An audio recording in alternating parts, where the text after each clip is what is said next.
Ang issue. Kung saan ako, nandito yan lagi sa aking katabi. Pag natulog naman kami, katabi namin. Kahit mag-ihi ako, kasama ko yan. Daig pa niya ng bata. Ang bata pwedeng iwanan. Ito hindi mo iwanan, oh. Kasi may aso akong aspin. Baka mawala naman ang mata nyo. Malit na yung isa. Hello, baby savior.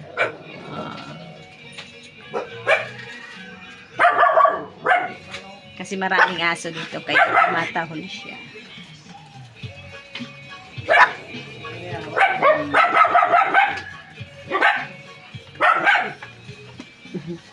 At meron na pala akong bagong flavor.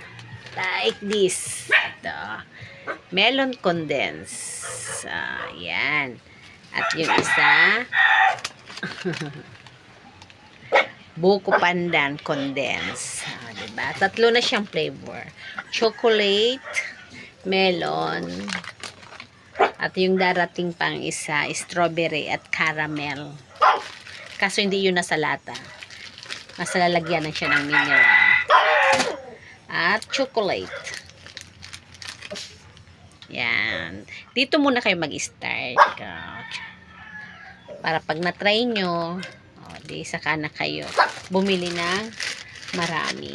At nagbili ako ng panibagong baso. Ito ay 3 ounce lang sa 5 pesos. Ito yung 10.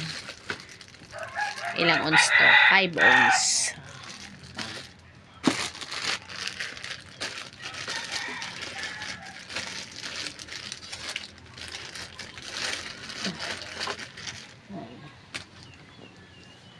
Yan. Naayos ko ang aking panindahan. Maaga kasi ako namalingki ng mga marshmallow. Kasi naubusan ako ng 2 balot at kaunti na lang yung natira ko. Mamaya bibili naman ako. At may mga gelatin ako. Yan. Diba? At nilagyan ko na ng trapal sa labas.